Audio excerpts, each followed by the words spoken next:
और गाइस वो कहती थी कि देखो दुल्हन, तुम जो है अपना सिंदूर जरूर लगाया करो, मतलब सिंदूर तुम्हारे माथे पे जरूर होना चाहिए।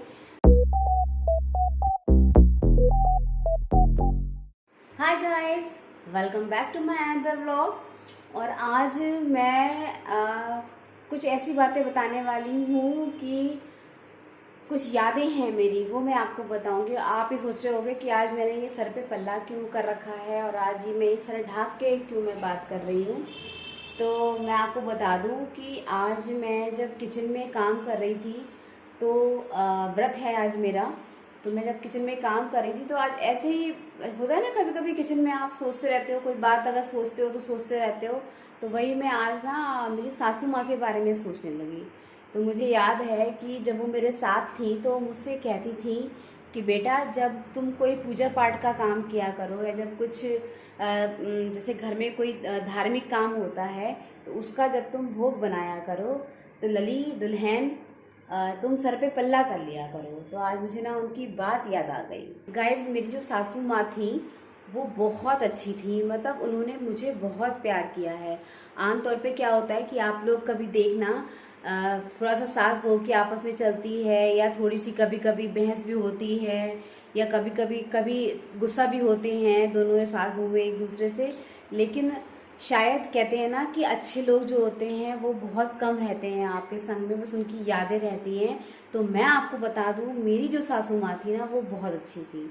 उन्होंने मुझे कभी भी कोई बात के लिए टोका ही नहीं, हमेशा अच्छी बातें बताती थी और बड़े प्यार से समझाती थी। अगर हम लोग कहीं जा रहे हैं तो जाओ, कोई बंदिश नहीं, कोई बाउंडेशन नहीं, कोई कुछ नहीं। जबकि वो बहुत ज़्यादा हमारा जो एरिया है वो गांव से है, तो वो गांव से बिलोंग करती थी, लेकिन उनके ख्यालात इतने खुले थे, इतना वो ब्रॉड माइंडेड थी, इतने खुले विचारों वाली थी कि शायद आजकल के जो पढ़ी लिखी सासू माँ होती है ना वो भी इतनी नहीं होंगी। क्योंकि हमेशा उनके सर पे पल्ला रहा करता था, मतलब हमेशा वो सर पे अपने पल्ला रखा करती थी। हमें कभी आप उनका सर ढका हुआ ही देखोगे, कभी उनका सर खुला हुआ तो देखोगे ही नहीं। लेकिन मैं एक्चुअली मेरी नई शादी हुई थी और बहुत जल्दी शादी हो गई थी मेरी। तो उन्होंने ना मुझे कभी टोका नहीं कि अरे पल्ला नहीं करा है तुमने, कि साड़ी ऐसे पहनो, कि सर से पल्लू ना उतरे ना। उन्होंने मुझे कभी कोई बात के लिए मना ही नहीं किया। जब कोई घर में पूजा पाठ होता था, मतलब जैसे कि हमारा होली है, दिवाली है या कोई भी त्यौहार है, जब भी वो पूजा पाठ और त्यौहार वगैरह होता था तो कहती थी बेटा, जब पूड़ी उतारो तो पहली जो पूड़ी है वो अग्नि देवता की रखना। क्योंकि अग्नि देवता, अग्नि पे ही तुम्हारा पूरा जो है वो सारा घर का पकवान बन रहा है, पूजा का सामान तुम तैयार कर रही हो, भगवान का भोग तैयार कर रही हो। तो हमेशा पहली पूड़ी जब उतारो या पहला पुआ उतारो या पहला भोग जो उतारो, उसको हल्का सा भोग अग्नि देवता को ज़रूर चढ़ाया करो और जल के संग चढ़ाया करो और सर पे पल्ला रख के चढ़ाया करो। तो मैंने उनसे पूछा कि ऐसा क्यों होता है माता जी, हम उन्हें माता जी कहते थे। तो मैंने कहा ऐसा क्यों होता है माता जी कि हम लोग ऐसा क्यों करते हैं। तो कहती थी बेटा, हम इसलिए ऐसे करते हैं कि ये एक सम्मान का भाव होता है। मान लो अब तुम हो, अब तुम बड़ी हो और बड़े होके तुम किसी के घर गई या तुमने किसी के लिए, किसने तुम्हें जो है वो इनवाइट किया है या किसने तुमको आमंत्रित किया है, अब तुम गई हो उसके यहाँ। तो जब तुम्हारा अच्छे से मान सम्मान हुआ क्योंकि तुमने ही उस पूरे काम को अंजाम दिया है, तुम्ही ने उस काम का श्री गणेश किया है, अगर तुम्हारा ही जो आव भगत है, तुम्हारा जो वेलकम है, तुम्हारा जो सम्मान है ढंग से ना हो तो तुम्हें कैसा लगेगा। तो मैंने कहा हाँ माता जी, बात तो आप बिल्कुल सही कह रही हैं। तो बोले ठीक उसी तरीके से हमारे त्योहार, हमारी होली, दिवाली, जितने भी हमारे घर के त्योहार होते हैं, तो वो त्योहार जो उठे हैं हमारे घर में, जो परिवार के संग हम अपने त्योहार मना रहे हैं, तो हैं तो वो हमारे आभार व्यक्त करने वाले ही ना। वही तो हैं जिनके सहारे हम अपना काम कर रहे हैं, जिनके सहारे हम इतने बड़े बड़े त्योहारों को हंसी खुशी मना रहे हैं। तो जब उनके आशीर्वाद से हमारा सब कुछ हो रहा है, तो जब उनका हम भोग तैयार कर रहे हैं, तो क्या हम उन्हें मान सम्मान नहीं देंगे?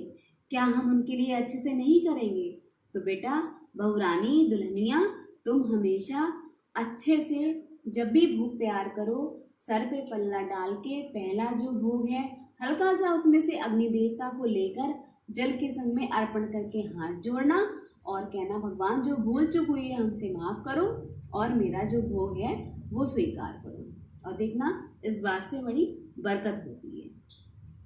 बहुत अच्छी बातें बताई उन्होंने मुझे। और गाइस, जब मेरी शादी हुई थी तो वो सुबह बहुत जल्दी उठती थी, मतलब मुझसे भी पहले वो उठ जाया करती थी और झाड़ू सबसे पहले पूरे घर में जो है वो झाड़ू लगा दिया करती थी। तो नहीं मुझे इतना पता था कि सुबह सुबह उठ के झाड़ू क्यों बुहारते हैं या कुछ है। तो मैंने कहा, माता जी आप सुबह उठती हो और एकदम से पूरे घर की झाड़ू बुहार देती हो, तो क्या होता है इससे? बोले, दुल्हन समझो करो, जे झाड़ू बुहारन जब सुबह सुबह होता है और जब सुबह तुम अपनी घर की ढेरी पे या अपने अंगना में या अपने रसोई में तो तुम जो झाड़ू लगाओगी तो लक्ष्मी मैया प्रसन्न होंगी, मतलब देवी मैया प्रसन्न होंगी, तो हर ढेरी जो है साफ होगी, तो हर घर साफ होगा। भले ही तुम बाद में काम करो, कोई दिक्कत नहीं है, लेकिन जब तुम्हारे घर में जो झाड़ू बुहार जाएगी ना तो लक्ष्मी मैया प्रसन्न होंगी, और लक्ष्मी मैया जब प्रसन्न हो गई तो तुम्हारे घर में जो है बरकत होएगी।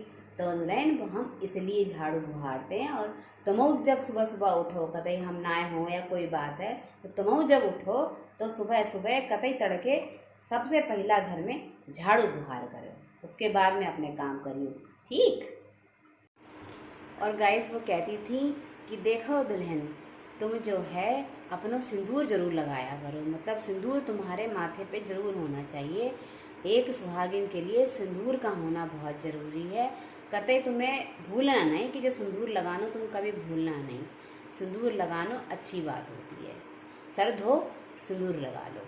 और गैस आपको पता है, मेरी जो रोटी थी वो स्टार्ट में जब मैं यहाँ आई तो मेरी गोल नहीं हुआ करती थी, और वो गोल रोटी नहीं हुआ करती थी तो टेढ़ी मेढ़ी कैसी भी नक्शा मैं बनाती थी तो वो लोग खाते थे अच्छे से। मेरी सासू माँ सबसे पहले कहती थी, दुल्हन वो टेढ़ी मेढ़ी रोटी भैया हमें तो बहुत अच्छी लगती है, तुम बनाओ हम खवाएंगे, जब टेढ़ी है तो गोल भी होएगी, है ना, तो तुम बनाओ रोटी हम खाएंगे। तो टेढ़ी रोटी मैं बनाती थी और धीरे धीरे गोल रोटी भी आने लगी, लेकिन उस टेढ़ी रोटी को भी मेरे घर में सब ने खाया और बड़े शौक़ से खाया। गाइज़, ये थी मेरी कुछ बातें, कुछ यादें मेरी सासू माँ के साथ में, जो भी मैंने उनके संग थोड़ा बहुत समय बिताया तो याद आ गई और मैंने आपको बता दी। और याद आती है मुझे उनकी, और जब भी उनका कोई काम होता है या कुछ भी घर में इस टाइप का होता है या जो वो जो किया करती थी, तो वो पल जब याद आ जाते हैं तो उनको हम बहुत मिस करते हैं। तो आज ये जो मेरा ब्लॉग था ये मेरी सासू माँ की यादों के नाम था, और आई होप आपको मेरा आज का ये ब्लॉग पसंद आया होगा। और अगर आपको मेरे ब्लॉग पसंद आ रहे हैं तो प्लीज़ मेरे चैनल को लाइक करो, शेयर करो, सब्सक्राइब करो, और मैं फिर मिलती हूँ आपसे अपने नेक्स्ट ब्लॉग में। Bye bye.